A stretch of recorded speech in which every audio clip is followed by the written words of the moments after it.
साथियों, बात सन 1979 की है। शाम के लगभग 6 बजे इटावा जिले की थाना उसराहार में दरोगा साहब बाहर बैठ करके फरियाद सुन रहे थे।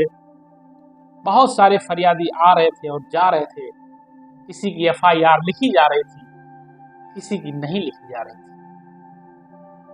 इन्हीं घटनाओं के बीच एक बुजुर्ग आदमी कुर्ता धोती पहने हुए दरोगा जी के पास आए और दरोगा जी से फरियाद लगाते हुए कहा कि हुजूर,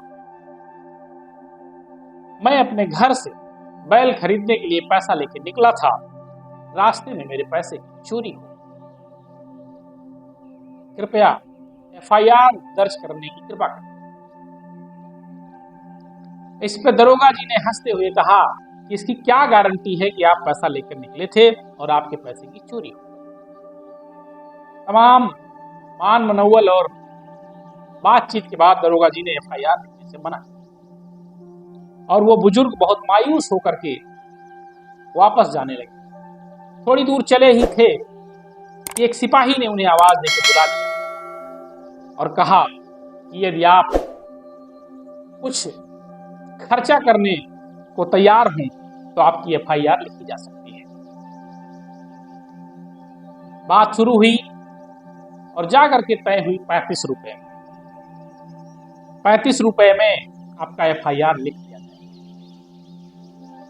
एफआईआर लिखी गई। जब एफआईआर पे हस्ताक्षर करने की स्थिति आई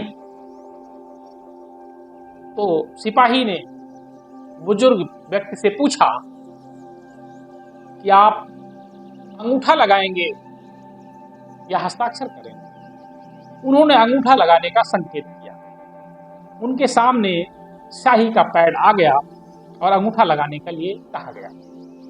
उस समय उन्होंने अपनी जेब से एक मुहर निकाली और वो स्याही के पैड पर डुबा करके उस पेपर पर लगा दिया और उस मुहर से जो छपा था वो था प्रधानमंत्री भारत सरकार। उसके बाद उन्होंने अपने जेब से पेन निकालते हुए उसके नीचे अपना हस्ताक्षर किया और वो हस्ताक्षर करते ही पूरे थाने में हाहाकार मच गया। वो हस्ताक्षर था चरण सिंह। जी हाँ साथियों, मैं बात कर रहा हूं देश के 5वें प्रधानमंत्री, उत्तर प्रदेश के पूर्व मुख्यमंत्री, भारत सरकार के गृह और वित्त मंत्री रहे, किसानों के मसीहा चौधरी चरण सिंह। साथियों, चौधरी साहब का जन्म आज ही के दिन यानी 23 दिसंबर 1902 को हापुड़ जिले के नूरपुर में हुआ था। उनका परिवार बहुत मध्यम वर्गीय किसान परिवार था। चौधरी साहब ने अपनी शिक्षा के साथ साथ ही खेती किसानी के दुख दर्द को भी सहा और उसे दूर करने का आजीवन प्रयास करते। उन्होंने अपनी शिक्षा ग्रहण करने के बाद कानून की पढ़ाई आगरा विश्वविद्यालय से की और गाजियाबाद में वकालत करने लगे।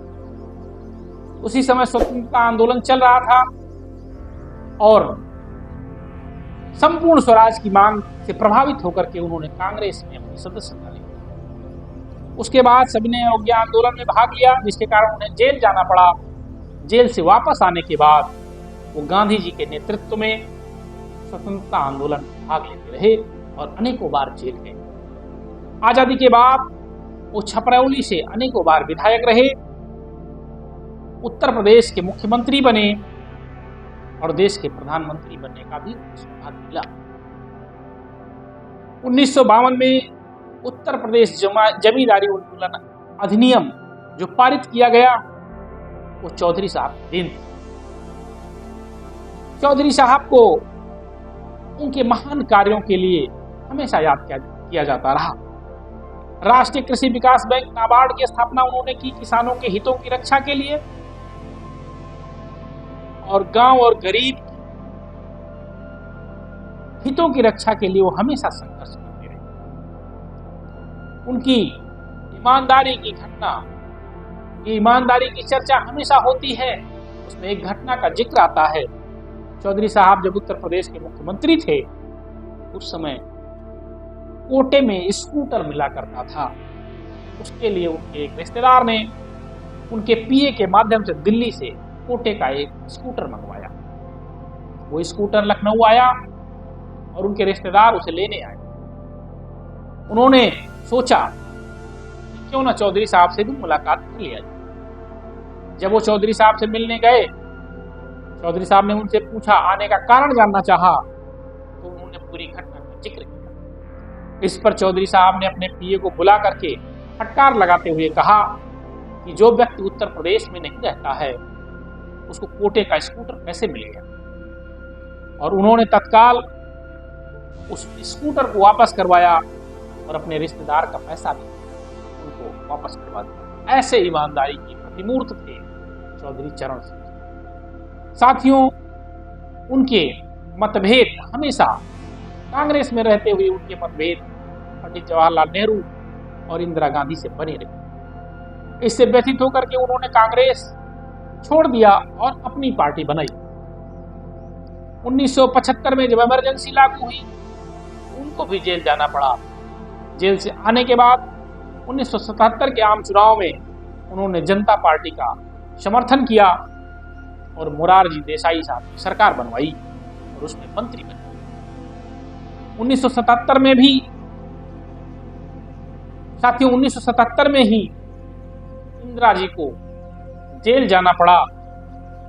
उसमें भी चौधरी साहब का अहम योगदान था। उनके जैसा महान व्यक्तित्व का नेता, किसान मसीहा शायद अभी इस देश में दोबारा जन्म ना ले। उन्होंने हमेशा आजीवन किसानों, गरीबों, आम लोगों की लड़ाई लड़ी और बहुत सादगीपूर्ण जीवन जिया। उन्हें दिखावे से सख्त नफरत थी।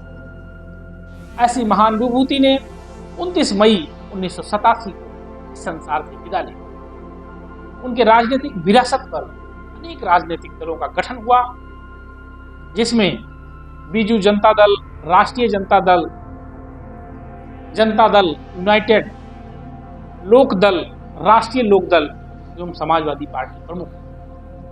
लेकिन इन सारे दलों और उनके मानने वाले सभी नेताओं ने मिलकर उनके कार्य का 1% कार्य भी नहीं कर पाए।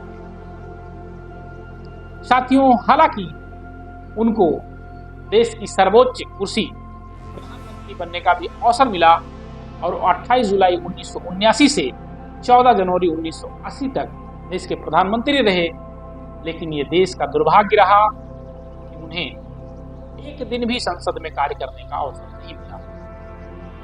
और मुझे यह कहने में कोई गुरेज नहीं है कि यदि चौधरी साहब कुछ दिन प्रधानमंत्री रहते हुए संसद में कार्य करने का अवसर पाते तो शायद इस देश के किसानों की जो आज स्थिति है वो न होती।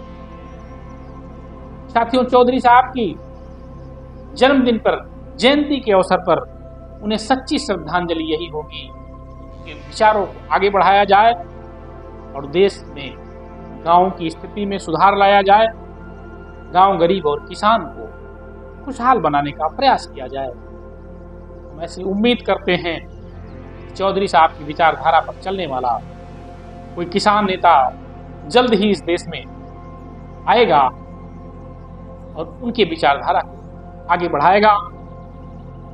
उनकी जयंती के अवसर पर सभी किसान भाइयों और देशवासियों की तरफ से हम उनको श्रद्धा सुमन अर्पित करते हैं। बहुत बहुत आभार, धन्यवाद। जय हिंद, जय भारत।